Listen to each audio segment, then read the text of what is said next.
in some countries, sport is like the national pastime. That's But in true. the Philippines, some might say that pageantry is the pastime. That's true. You know what? In the Philippines, we have pageants all over the places. Yes, we have pageants in the barangay, in school, national, local. That's why we really love Miss Universe. It's like it's giving pride and putting the Philippines back on the pedestal. That's why there's an added pressure as a candidate coming from a pageant-loving country. But it's a good pressure. I always look up to our former Miss Universe Philippines. They really did well in the competition. And now this is my time to show who I am, to offer what Rabia can show to the rest of the universe. So I'm very happy. And at the same time, I'm excited to make all my kababayans proud. And hopefully I do. Why do you think it is that the Philippines love pageants? They have appreciation for beauty.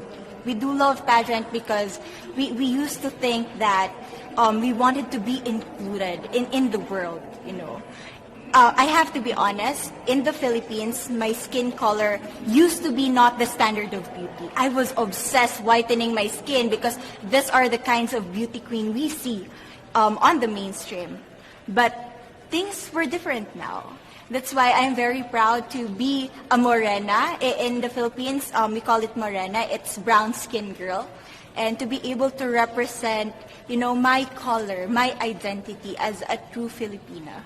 Tell me about your journey to being crowned Miss Philippines. That, in a world that, in a country, I should say, that loves pageants. That must have been a very intense process. Tell me about, your journey to being Miss Philippines. Well, my journey was crazy. You know what?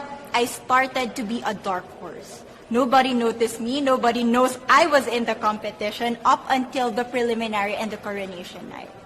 And when I won, I received different comments. Of course, there were people who didn't expect me to do well, who think that I cheated.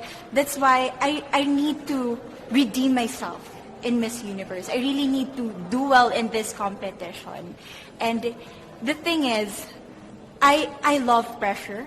I love criticism. I get better every day with that. You tell me I cannot do that, I turn to you and I'm going to say that, no, I can do it for myself. Good for you.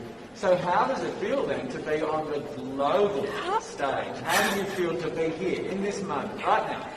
It's crazy, but I'm overwhelmed with the support, not just from the Filipino community, but also from Thailand, Latin countries who do appreciate me as a candidate, as a person. It motivates me that I am beautiful, I can offer so much in this world, and when somebody believes in you, it gives you that extra energy to really do well and perform well. Do you have a sense with the girls, all of the girls competing, you're competing, but is there a sense of camaraderie with all of the girls? Is there a real spirit to, sort of motivate each other to do better? You know what? I have a different idea about Miss Universe. I thought it's going to be very competitive, in a healthy way, well, of course. But now I can see every girl helping each other, from fixing those hairs, from trying to zip up those outfits. It speaks of the closeness and the kind of camaraderie that we want to have. The goal of Miss Universe is not just to crown one girl, but also to build a genuine and long-lasting friendships among us. Would you say within the Miss Universe world, the contestants, is there a sisterhood? Are you sisters? There is sisterhood. I can say I was able to talk to different representatives from different backgrounds, different cultures. And despite our differences, there's so much to be highlighted in what binds us together. And that is because we want to empower women. We want to have our advocacies. We want to speak for the things that we love. And that's a celebration of women and the beauty that we have. So coming out of this week, obviously you would love to be crowned Miss Universe. Of course. And that would be wonderful, of course, for any of you. But what else will you take out of this week? What do you think you'll feel at the end of this week, regardless of the result? How will you be a different person? It's the growth and the development that I was able to have during preparing for this dream. I will be honest, there was a moment that I lost my identity. because I was put under pressure. I was in that position in which I feel like I'm not good enough. I'm not a good representative of my country, but I was able to bounce back stronger. And if I was able to do that for Miss Universe, I will be able to do that in life. That is my greatest takeaway from Miss Universe. Okay, so the Philippines have a huge amount of fans. Yes. I want you to give us a little bit of a message to the fans here and at home. But send a message. What would you say to all the fans in the Philippines?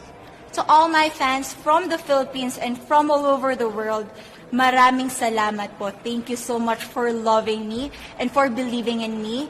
It means a lot to somebody who is so naive in this industry, who has no idea how to become a beauty queen on the first day of my journey. But because of your love and support, I was able to be the woman that I am today. And regardless of the result, I may or I may not win the crown, but one thing is for sure, I'm gonna make you all proud.